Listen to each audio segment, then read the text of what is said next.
Saudações a todos, agradecendo sempre a presença de cada um, agradecendo a Deus, agradecendo aos bons amigos espirituais que nos acompanham. Desejo a todos que possamos ter uns bons momentos de estudo. E hoje é o livro dos médiuns, dando continuidade. Estamos no livro segundo, na parte segunda, né? Estamos na parte segunda, no capítulo sétimo. Bicorporeidade e transfiguração. Então vamos compartilhando aqui, capítulo 7, bicorporeidade e transfiguração. O Kardec vai abordar como tema desse capítulo aparições de espíritos de pessoas vivas, homens duplos, Santo Afonso de Ligori e Santo Antônio de Pádua, Vespasiano, transfiguração, invisibilidade. Como a gente já está se acostumando, antes da gente entrar efetivamente no capítulo, vamos fazer uma análise desse capítulo e como é que ele foi sendo construído, né? Então, nós trouxemos aqui uma pequena introdução para a gente fazer um sobrevoo sobre o terreno, para depois a gente pousar lá no texto de Kardec. Bem, então vamos ler essa pequena introdução. A abordagem introdutória do capítulo 7º da segunda parte de O Livro dos Médiuns deve começar com rigor pelo quadro principal já estabelecido em O Livro dos Espíritos, parte segunda, capítulo 8º, da emancipação da alma. Então, aquela história, a gente está estudando hoje o Livro dos Médiuns, mas a gente parte do princípio que nós já estudamos o Livro dos Espíritos, né? Porque a gente está, né, já tá indo para outro aspecto, né, já está indo para os fenômenos, e a base da explicativa desses fenômenos está exatamente, né, na segunda parte do Livro dos Espíritos. No capítulo, para ser mais exato, no capítulo 8º, né, da emancipação da alma. É ali que se encontram os elementos sem os quais a bicorporeidade e a transfiguração correm o risco de ser tomadas como simples narrativas extraordinárias. Então, ali no capítulo da emancipação da alma, a gente vai estudar, né? Sono, êxtase, né? Enfim. Em O Livro dos Espíritas, tema o sono e os sonhos. Pergunta 402. Afirma-se que durante o sono, o espírito goza de maior liberdade, adquire maior potência e pode comunicar-se com outros espíritos. Em segunda vista, ou dupla vista, na pergunta 447, esclarece-se que esse fenômeno resulta da libertação do espírito sem que o corpo esteja adormecido. É uma espécie de transe, né? E antes disso, na parte segunda, no primeiro capítulo, forma e ubiguidade dos espíritos. Na pergunta 92, já se havia ensinado que o espírito não se divide, mas irradia. Esses 3 pontos bastam para fixar a moldura doutrinária do problema.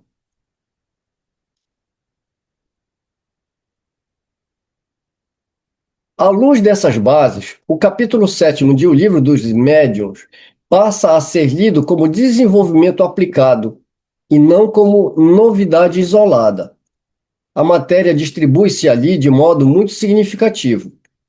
Aparições dos espíritos de pessoas vivas, homens duplos, Santo Afonso de Ligori, Santo Antônio de Pádua, Vespasiano, transfiguração e invisibilidade. Com isso, o capítulo mostra que certos fenômenos da vida espiritual podem manifestar-se já no estado de encarnação por meio do desprendimento relativo da alma e da ação do perispírito. O seu verdadeiro interesse está aí, não em restaurar o maravilhoso, mas em enquadrar tais fatos numa ordem inteligível. O mesmo tema reaparece em A Gênese, com a formulação mais ampla. No capítulo 1, Caráter da Revelação Espírita, item 40, o estudo do perispírito e dos fluidos espirituais é apresentado como chave de numerosos fenômenos, outrora reputados sobrenaturais, entre eles a dupla vista, o sonambulismo, as aparições e as transfigurações. Depois, no capítulo 14, os fluidos, item 39, a transfiguração é explicada como efeito de modificações do envoltório perispiritual.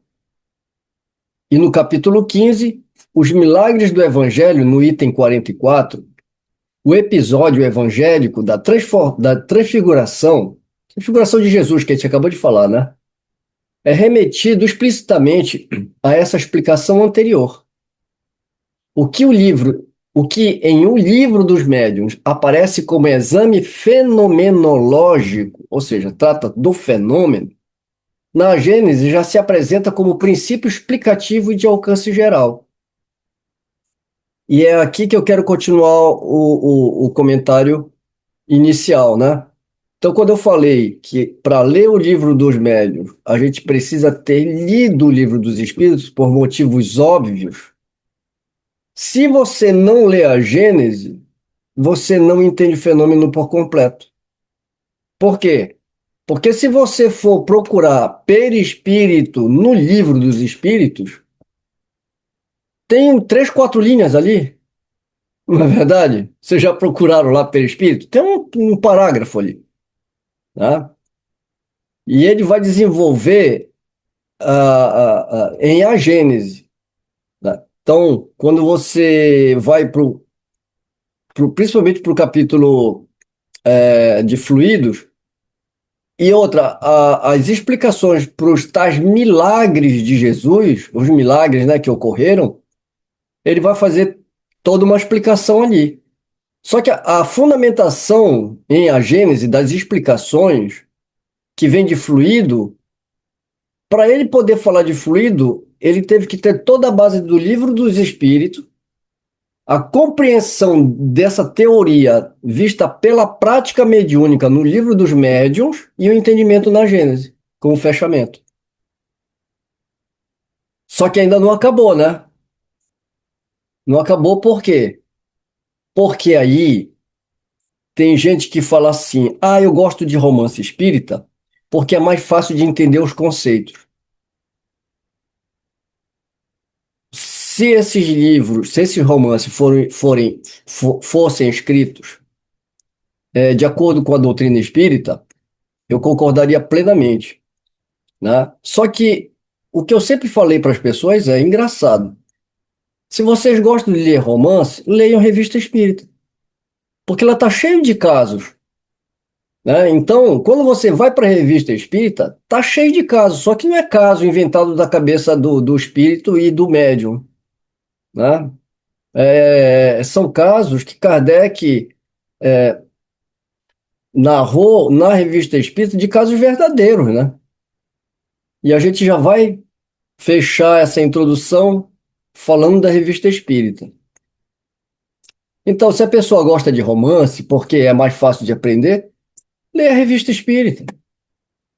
Porque se você pegar as indicações, só indicações de Revista Espírita que tem nesse capítulo, são vários artigos aqui, né? E cada um mais curioso, né?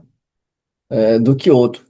A diferença é que aquilo que aconteceu, Kardec narra fatos que aconteceram verídicos, fazendo uma análise à luz da doutrina espírita, né? Que serve para ilustrar o que ele traz nas obras fundamentais. As revistas espíritas permitem ver o caminho de elaboração do tema. em Fenômenos de Bicorporeidade, um artigo que está na Revista Espírita de dezembro de 1858, a questão da dupla presença já é posta em exame. Em Fenômeno de Transfiguração, na revista de março de 59, encontra-se a ideia de que o corpo permanece o mesmo, enquanto o perispírito, tornando-se perceptível, pode modificar a aparência do indivíduo.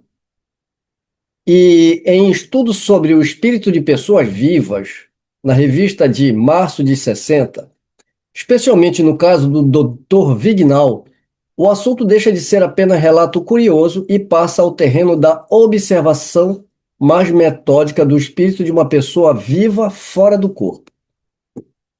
Vê-se assim que o capítulo 7º não surge de forma abrupta. Ele recolhe, ordena e fixa doutrinariamente uma série de observações já amadurecidas antes.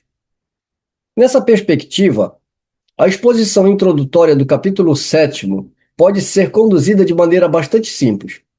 O Livro dos Espíritos fornece os princípios. O Livro dos Médiuns, segunda parte, capítulo 7º, mostra a aplicação desses princípios a fenômenos determinados. A Gênese, capítulo 1º, item 40, capítulo 14º, item 39 e capítulo 15, item 44, amplia-lhes o alcance explicativo. E as revistas espíritas deixam ver o terreno experimental em que o assunto foi sendo elaborado. Lido sob esse encadeamento, o estudo da bicorporidade e da transfiguração deixa de parecer reunião de episódios extraordinários e passa a ocupar seu verdadeiro lugar no desenvolvimento da teoria de emancipação da alma e da ação do perispírito. Esse parágrafo aqui é justamente porque eu já escutei muita gente falar que o Kardec só está contando historinha ali, né? Então, não é, né? Ele não tá só não é uma reunião de episódios extraordinários. Então, vamos entrar já no texto do Livro dos Médiuns, Bicorporeidade e Transfiguração. Então, vamos iniciar a leitura. Fiquem à vontade para fazer seus comentários. Começamos então pela 114.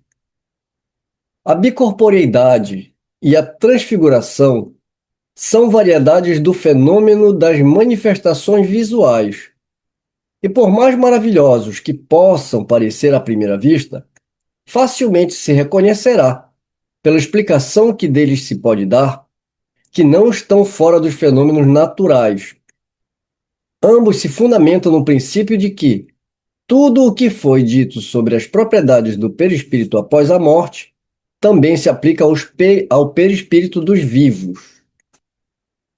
Sabemos que durante o sono, o espírito recobra parcialmente a sua liberdade, isto é, isola-se do corpo, e foi nesse estado em que, muitas ocasiões, tivemos a chance de observá-los. Mas o espírito, quer o homem esteja vivo, quer morto, traz sempre o seu envoltório semimaterial, que, pelas mesmas causas que já narramos, pode adquirir a visibilidade e a tangibilidade. Há fatos bastante positivos que não podem deixar qualquer dúvida a tal respeito. Citaremos apenas alguns exemplos que conhecemos pessoalmente e cuja exatidão podemos garantir. Aliás, se consultarem as suas recordações, todas as pessoas haverão de registrar outros fatos análogos.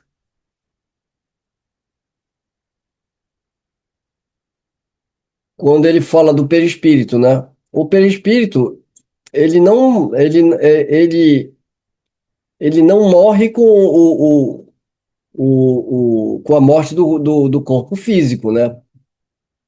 Porque ele é um envoltório, né? Do espírito, ou seja, todos nós, espíritos, temos um perispírito.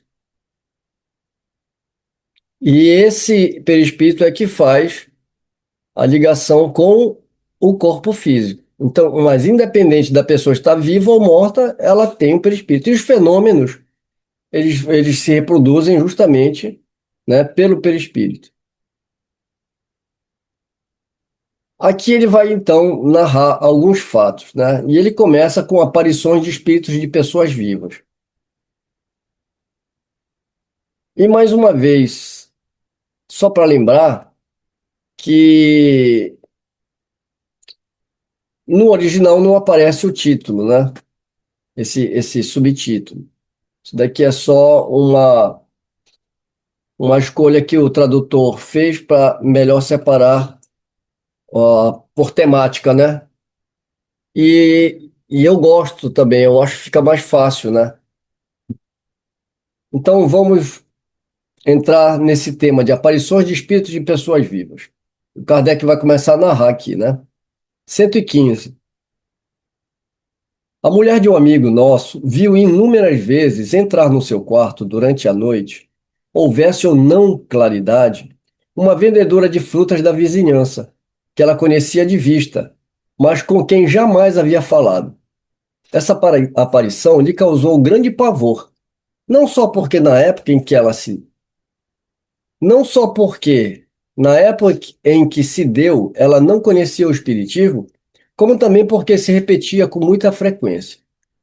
Ora, a vendedora de frutas estava perfeitamente viva e provavelmente dormia naquela hora.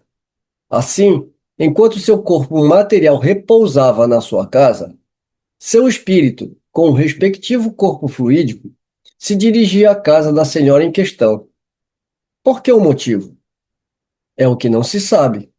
Diante de tal fato, um espírita familiarizado com esse tipo de fenômeno já teria interrogado a aparição, mas a referida senhora nem mesmo teve essa ideia. Ou seja, se uma pessoa, né, quando ele fala um espírita familiarizado com esse tipo de fenômeno, qual era a primeira coisa que ele faria, né? Já que tem conhecimento, teria interrogado, né? Mas como ela não conhecia, né? Não tinha o conhecimento, né? Que poderia estar havendo ali um fenômeno espiritual, né? Invariavelmente, a aparição se desfazia, sem que ela soubesse como, certificando-se aquela dama, após cada desaparecimento, de que todas as portas estavam bem fechadas, de modo que ninguém poderia ter entrado no seu quarto. Esta precaução lhe deu a prova de que estava completamente acordada na ocasião e de que não fora joguete de um sonho. De outras vezes, ela viu, da mesma maneira que havia visto a vendedora de frutas, um homem que lhe era desconhecido. Certo dia viu seu próprio irmão, que se encontrava na Califórnia.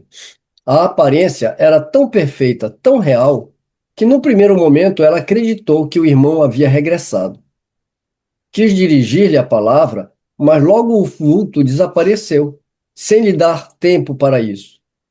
Uma carta recebida depois lhe trouxe a prova de que o irmão, que ela vira antes, não havia morrido. Essa senhora era o que se pode chamar um médium vidente natural. Mas, como já dissemos, naquela época ela ainda não ouvira falar de médiuns. 116. Outra senhora, que reside no interior, estando gravemente enferma, viu certa noite por volta das 10 horas um senhor idoso que residia na mesma cidade e com o qual já havia se encontrado algumas vezes em reuniões sociais, embora não existissem relações mais estreitas entre ambos. Estava sentado numa poltrona ao pé de sua cama e de vez em quando pegava uma pitada de rapé. Parecia velar por ela. Surpreendida com semelhante visita àquela hora, quis perguntar-lhe por que motivo ali estava. Mas o Senhor lhe fez sinal para que não falasse e tratasse de dormir. Tentou falar com ele várias vezes, mas com o mesmo gesto, era sempre impedida de fazê-lo. a senhora acabou por adormecer. Alguns dias depois, já restabelecida, recebeu a visita do referido senhor, mas em hora conveniente. Dessa vez, era ele realmente quem estava lá.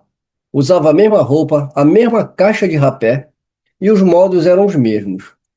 Certa de que ele a visitara durante a sua enfermidade, agradeceu-lhe o incômodo a que se dera. Bastante surpreso, o homem declarou que há muito tempo não tinha a satisfação de vê-la. A senhora, que já conhecia os fenômenos espíritas, compreendeu o fato que se passara, mas não querendo entrar em maiores explicações com ele, limitou-se a dizer que provavelmente havia sonhado. Eu vou fazer só um comentário aqui, brevemente, até como curiosidade, né? Não, mas como curiosidade mesmo. Todo mundo sabe o que é rapé.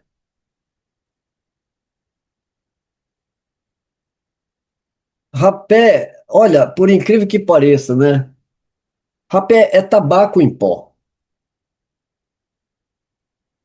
O, como a sociedade, né? Tem cada coisa. Porque o rapé era tido como uma coisa elegante, né? O que que é rapé? É o tabaco ralado, né? Ele vira um pó. E aí era uma coisa sofisticada da sociedade. Você colocava nas caixinhas. Por isso que eu até me dei o trabalho de procurar, né? É igual hoje eu acho que menos, né? Mas relógio, né? Não tem aquele negócio de você tá uma joia, né? Então são, como é que a gente, acessórios, né? Aí eu fui atrás por curiosidade, né? De acessórios. Aí olha só, você colocava o tabaco aqui dentro, ó.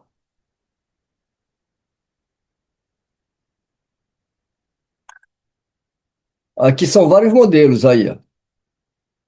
Só era chique, hein?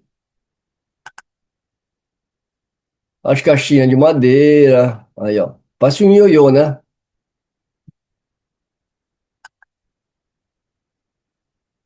Isso aqui parece um caracol, ó. Uma concha. Ó, você abre, tipo um medalhão, né? Você abre e tem o tabaco em pó aqui dentro. Aí, ó. Mas aí depois o costume foi diminuindo porque aquilo te fazia espirrar, né? Onde que tá a elegância disso? Você puxa, os caras usavam bigode, devia ficar tabaco grudado no bigode, o cara espirra. Onde que tem? Que glamour que tem, né? Eu acho que o glamour tá justamente em você saber usar o negócio sem derramar, né? Espirrando nas damas. Aí você, ah, desculpa, né? Esse costume foi perdendo terreno, né? Aí entra charuto, cachimbo e hoje o cigarro, né? E qual é sempre a ideia? Que não faz mal, né? Outro dia eu escutei de um jovem falando que ele não fuma esses cigarros aí, porque ele só fuma o cigarro eletrônico porque não faz mal. Aquelas ilusões, né? Mas o rapé é uma coisa que eu fico impressionado, porque o tabaco, na forma de inalação, vai a fumaça. Tudo bem, vai nicotina, mas o rapé você já imaginou os pedaços de tabaco dentro do teu pulmão, você respirando aquilo? Não é? Absurdo, cara. Aí eu estava lendo aqui a respeito, né, que dependendo do tipo de tinha três tipos de tabaco, tinha toda uma coisa que não tem nada a ver com o nosso estudo aqui, mas só para ficar, para a gente, uma curiosidade só, né?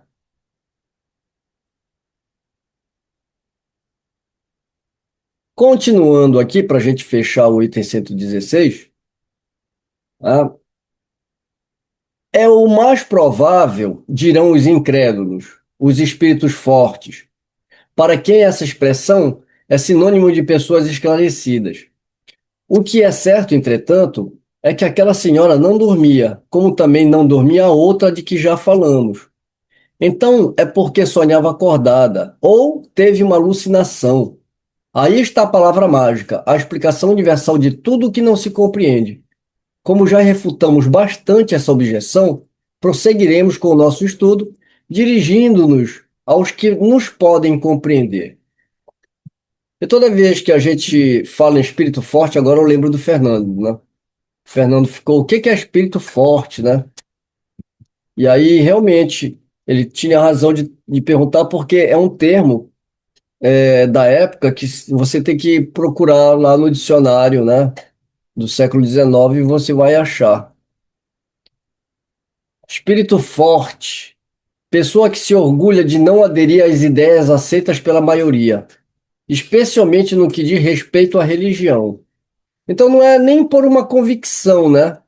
Mas por se fazer como uma pessoa esclarecida que não se levaria em conta de acreditar em bobagens, né?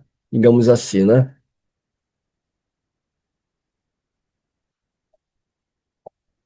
117. Eis, porém, outro fato ainda mais característico. Estamos mesmo curiosos em saber como poderiam explicá-lo por meio de um simples jogo da imaginação. Ou seja, agora o caso que ele vai contar, né? Como é que vão explicar esse caso aqui através da imaginação, né? Trata-se de um senhor do interior, que apesar do empenho da família, jamais quis casar-se. Pediu insistentemente que desposasse uma moça, que residia numa cidade vizinha e que ele jamais vira. Certo dia, estando no seu quarto, teve a enorme surpresa de se ver em presença de uma jovem vestida de branco e com a cabeça enfeitada por uma coroa de flores. Disse-lhe que era sua noiva e lhe estendeu a mão, que ele tomou nas suas, notando que ela usava um anel. Em poucos instantes, tudo desapareceu. Surpreendido com aquela aparição e depois de certificar-se de que ela estava perfeitamente acordada, perguntou se alguém estivera ali durante o dia, sendo informado de que nenhuma pessoa fora vista em sua casa. Um ano depois, cedendo a novas solicitações de uma parenta, resolveu conhecer a moça que lhe propunha. Chegou à cidade onde ela morava no dia de Corpus Christi. Todos já haviam voltado da procissão. Uma das primeiras pessoas que lhe surgiram diante dos olhos, ao entrar na casa que ia visitar, foi uma jovem que ele logo reconheceu como a mesma moça que lhe havia aparecido.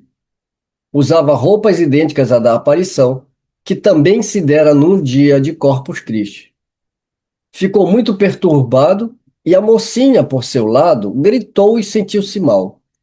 Voltando a si, disse já ter visto aquele senhor um ano antes. O casamento foi realizado. Isso se deu por volta de 1835, época em que ainda não se cogitava de espíritos.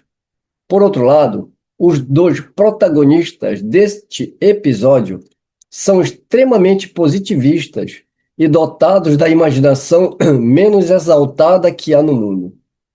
Não negaram o fenômeno e nem jogaram para o sobrenatural, procuraram olhar com naturalidade para aquele fato. Tá?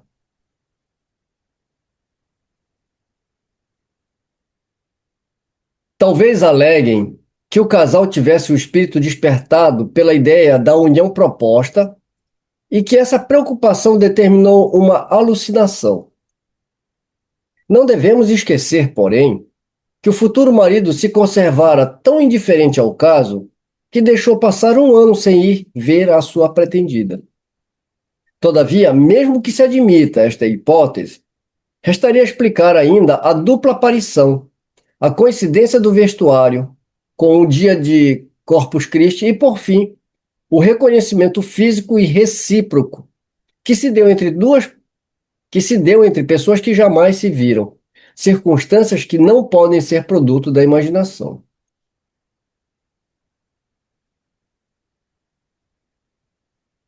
Então, são fatos que não tem como desmentir, né? 118. Antes de prosseguirmos, devemos responder imediatamente a uma pergunta que não deixará de ser feita. Como o corpo pode viver enquanto o espírito está ausente? Então, vamos responder logo essa aqui, né? Poderíamos dizer que o corpo vive a vida orgânica, que independe da presença do espírito. A prova disso é que as plantas vivem e não têm espírito. Gostou, Fernando? Essas respostas assim que, né? Sem rodeio, né? Na lata, né? No entanto, devemos acrescentar que durante a vida, o espírito nunca se acha completamente separado do corpo. Isso daqui é muito importante, né? Porque quando ele fala, né? Podemos dizer que o corpo vive a vida orgânica que independe da presença do corpo. Quando ele coloca aqui, né? A prova disto é que as plantas vivem e não têm espírito. Mas ele frisa que o espírito, quando encarnado, né, nunca se acha completamente separado. Ele fica ainda preso pelo laço, né, pelo perispírito. Do mesmo modo que alguns médiuns videntes, os espíritos reconhecem o espírito de uma pessoa viva por um rastro luminoso que termina no corpo, fenômeno que jamais ocorre quando o corpo está morto, porque então a separação é completa. Esse fio que ele está que ele está se referindo é o que a gente conhece, né? A ideia de que quando você sai do corpo, você fica preso por um fio. Só que para a gente imaginar isso, a gente vai fazer o quê? A gente vai fazer uma analogia com as coisas que a gente tem de referência, né? Então, aí as pessoas viajam na maionese, né? Aí desenham um espírito com um negócio grudado na cabeça, né? Tipo um cordão umbilical que ele vai se esticando. Não, isso daí é uma coisa muito tênue, né? Uma coisa muito. Não tem uma. Não tem como a gente. A gente pode até imaginar, mas. Então, esse rastro luminoso, né?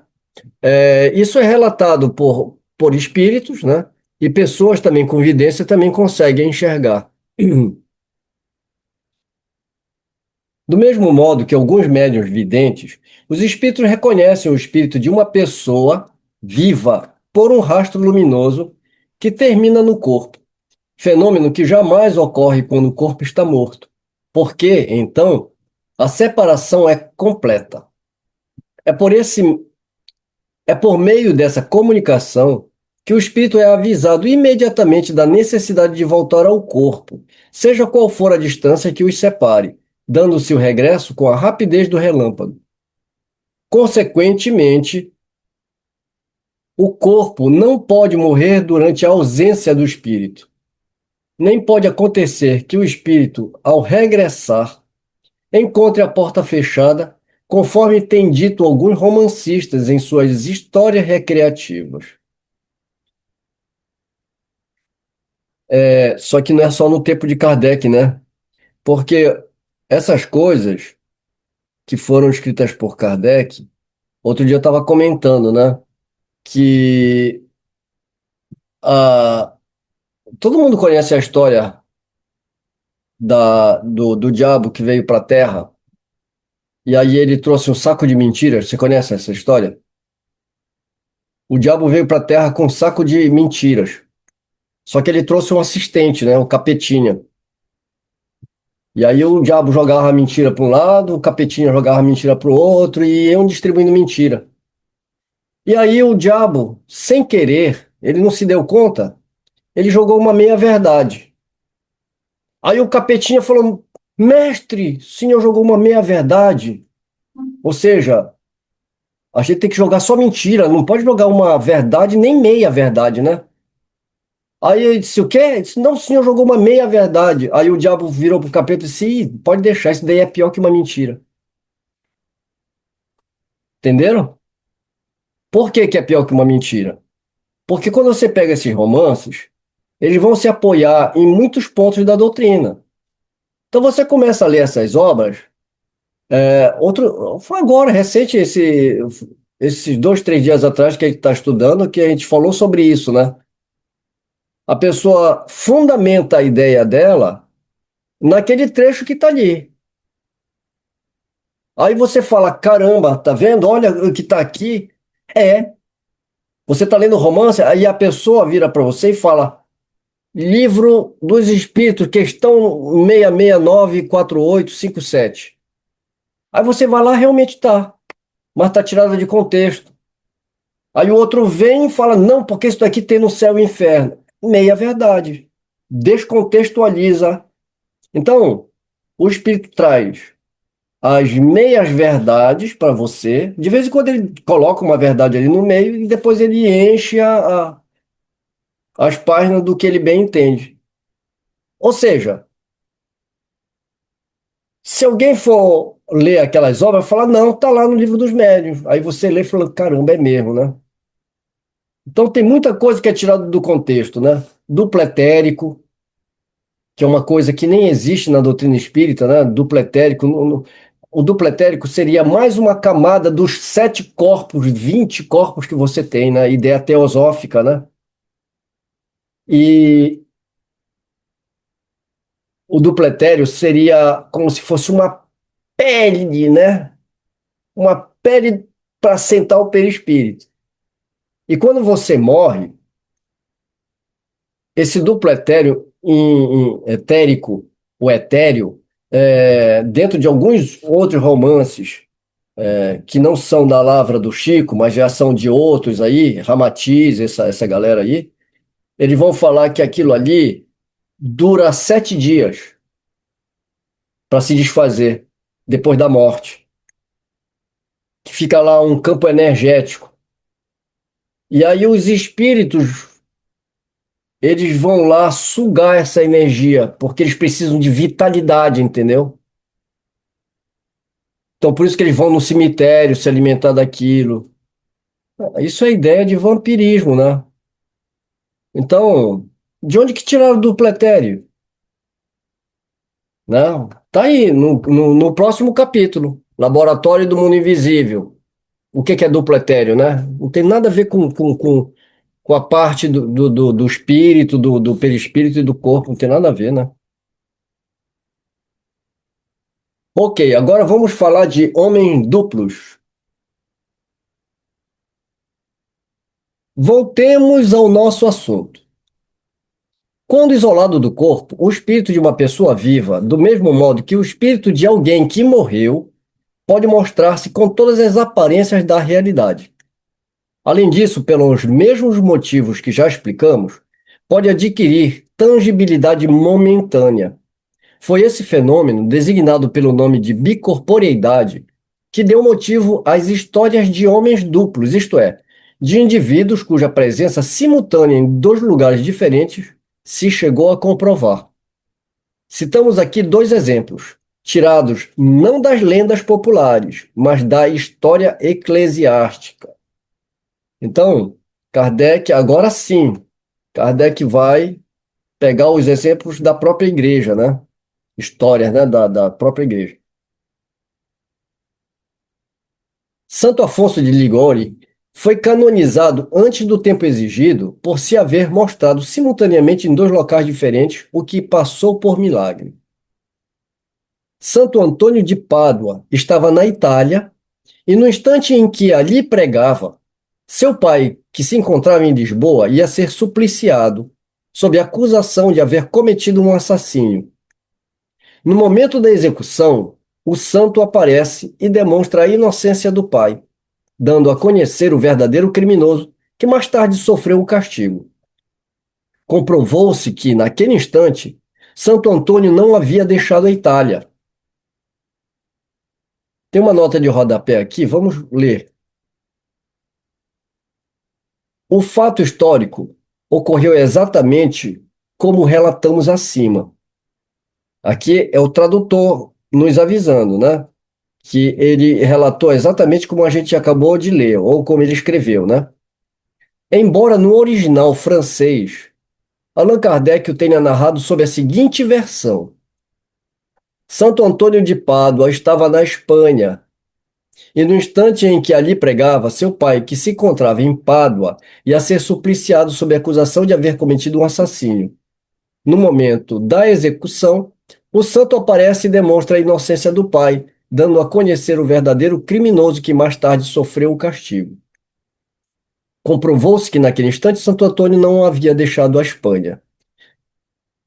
Só que aqui, o tradutor, ele resolveu colocar o certo, ou seja, alterar a obra e colocar nota de rodapé esclarecendo o feito. Eu já acho que o mais adequado é você manter o original errado e na nota de rodapé você colocar o certo, indicando que houve um equívoco, né? Ali foi um equívoco, né? Mas tudo bem, a gente entendeu, né? Porque eu não me dei o trabalho dessa vez de ir buscar lá, porque daqui está tudo documentado, né? Essas histórias aí, porque como aconteceu com padres, né? Com santos aí da igreja, isso tem tudo documentado. Não fui atrás disso, porque aqui o que interessa é a gente entender que de fato ocorreu isso, tá registrado tudo. É só o que interessa é a gente entender o fenômeno, né? Agora, o curioso. Olha só, o Kardec ele comete, aqui eu vou ser irônico, tá? Mas o Kardec ele é teimoso e não seguiu o conselho do Emmanuel, né? O que que ele fez? Ele evoca o espírito, né? Que é um crime hoje em dia a gente fazer isso, né?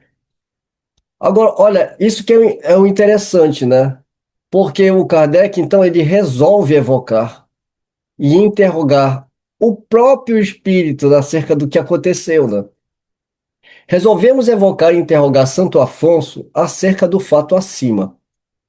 Eis as respostas que ele nos deu. Poderias explicar-nos esse fenômeno? Perfeitamente. Quando o homem, por suas virtudes, chegou a desmaterializar-se completamente, quando conseguiu elevar sua alma para Deus, pode aparecer em dois lugares ao mesmo tempo. Eis como, ao sentir que lhe vem o sono, o espírito encarnado pode pedir a Deus que lhe seja permitido transportar-se a um lugar qualquer. Seu espírito ou sua alma, como quiseres, abandona então o corpo, acompanhado de uma parte do seu perispírito, uma parte, né? Porque ele está encarnado, né? E deixa a matéria impura num estado próximo da morte. Digo próximo da morte, porque no corpo ficou um laço que liga o perispírito e a alma à matéria. Laço este que não pode ser definido. O corpo aparece então no lugar desejado. Creio que seja tudo o que queres saber. Aí o Kardec vai falar: isso não nos dá a explicação da visibilidade e da tangibilidade do perispírito.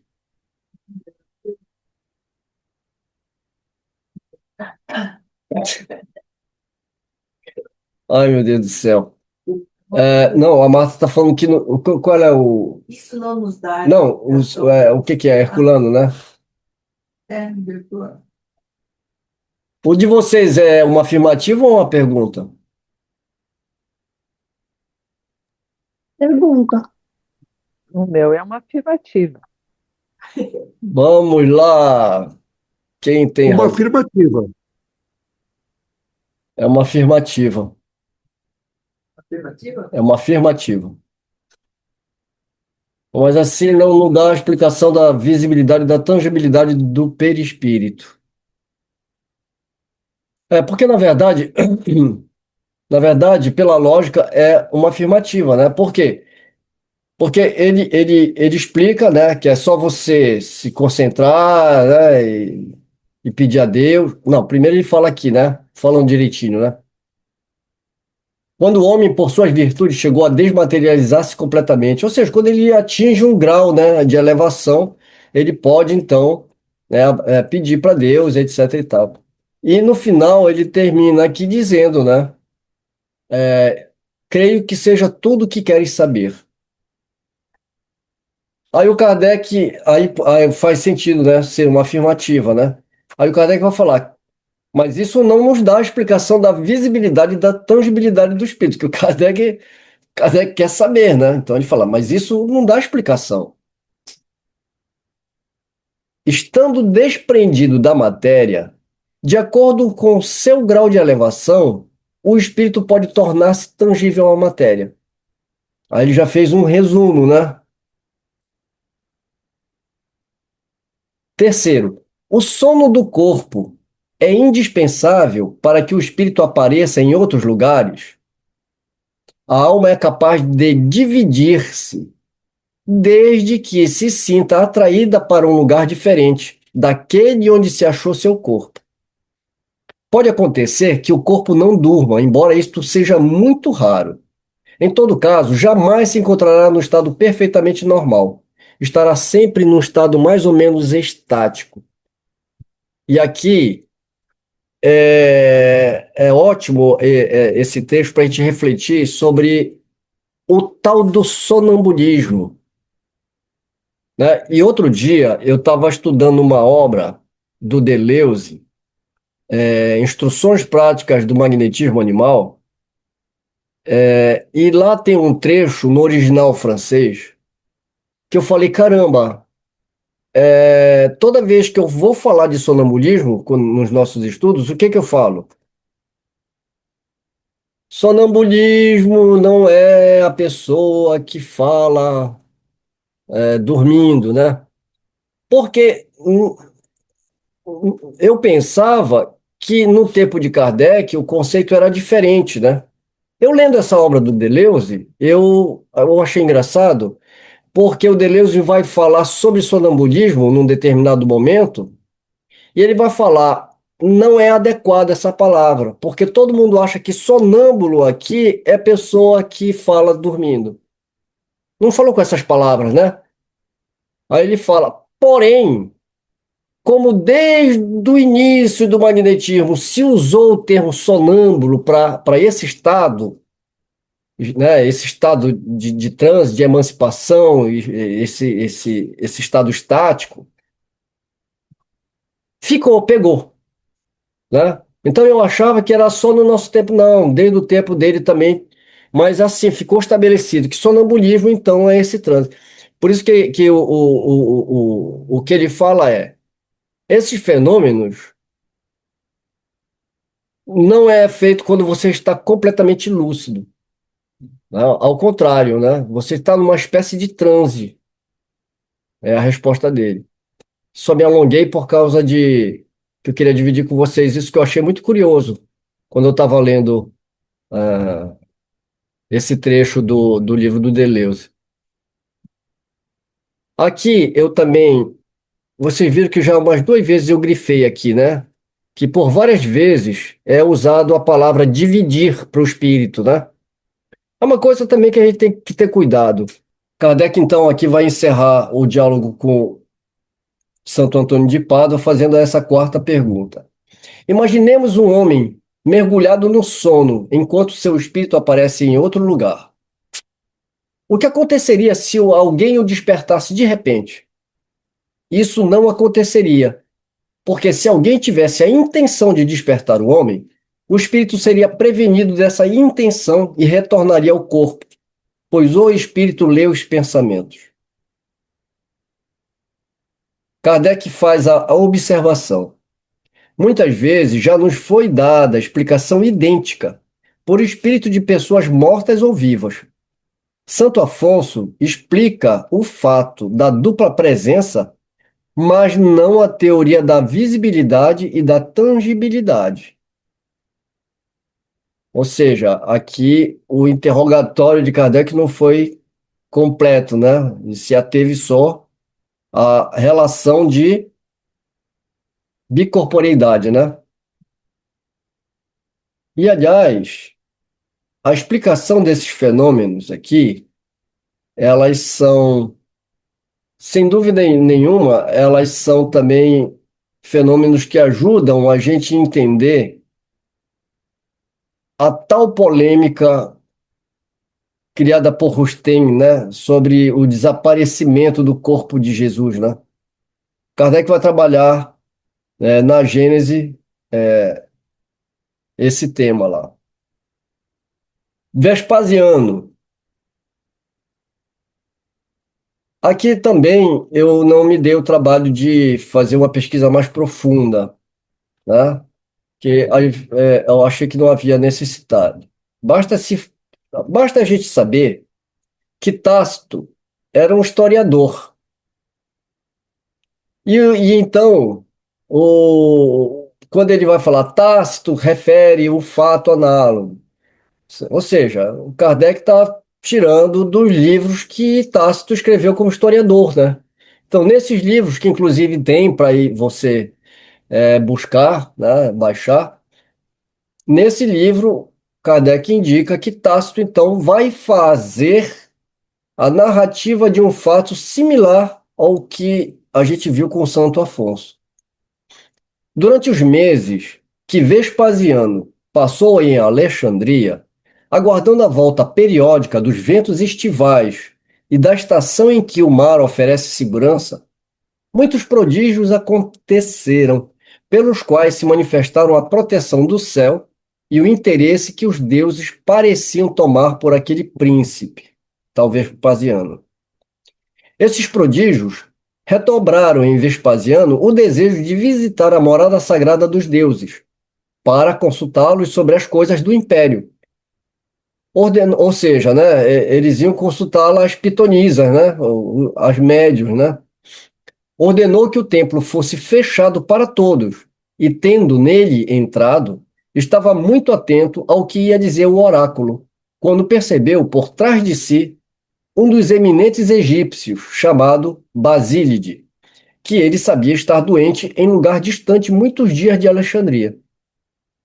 Perguntou, perguntou aos sacerdotes se Basílide viera ao templo naquele dia. Informou-se com os transeuntes se o tinham visto na cidade e, por fim, despachou alguns homens a cavalo para colher informações sobre ele, vindo a saber que no momento em que Basílide lhe aparecera, estava a 80 milhas de distância.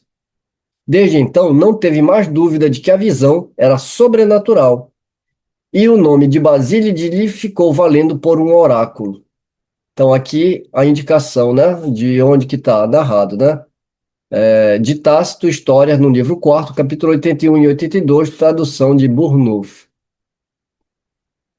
121. O indivíduo que se mostra simultaneamente em dois lugares diferentes tem, portanto, dois corpos. Mas esses dois corpos, somente um é real e o outro é simples aparência. Pode-se dizer que o primeiro tem a vida orgânica, corpo material, né? E que o segundo tem a vida da alma, o perispírito. Quando o indivíduo desperta, os dois corpos se reúnem e a vida da alma volta ao corpo material. Não parece possível, pelo menos não temos exemplo algum do fato, e a razão o demonstra, que, quando separados, os dois corpos possam gozar simultaneamente e no mesmo grau da vida ativa e inteligente. Além disso, pode-se deduzir, com base no que acabamos de falar, que o corpo real não poderia morrer, enquanto o corpo aparente se conservava visível, uma vez que a aproximação da morte sempre atrai o espírito para o corpo, ainda que apenas por um instante. Do mesmo modo, o corpo aparente não poderia ser assassinado, porque não é orgânico, não é formado de carne e osso. Desapareceria no momento em que o quisessem matar. Nota de Kardec. É o que eu estava falando, né, para os nossos amigos que adoram romance, né? Então eu vou indicar, ó, os romances para nós lermos, né? Ver na Revista Espírita a indicação de Kardec, né, dos artigos que vai tratar desse assunto, né? Janeiro de 58, O Louquinho de Bayonne. Fevereiro de 59, Os Agêneres. Meu amigo Hermann. Maio de 59, Ligação entre Espírito e Corpo, e por aí vai, né? Então, são vários artigos que a gente não vai fazer a leitura disso, porque nós temos um dia só para fazer a leitura da Revista Espírita. Bem, pelo adiantado da hora, nós vamos ter que deixar esses dois últimos temas para fechar o capítulo 7º para o próximo estudo, que vai ser a transfiguração e a invisibilidade. Aí a gente vai ter mais tempo também de discutir com calma esses dois temas.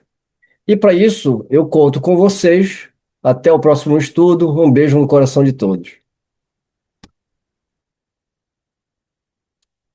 Chegamos no final do nosso estudo e a gente vê que não são assuntos tão fáceis de entender, requer um pouquinho de esforço, mas aos pouquinhos a gente vai assimilando aqui um pouquinho, acolá outro pouquinho. E agora a gente vai ter que fazer um pouquinho mais de esforço para entrar lá naquele capítulo do Laboratório do Mundo Invisível. Então, mais uma vez, eu conto com vocês nos próximos estudos. Encerramos por hoje.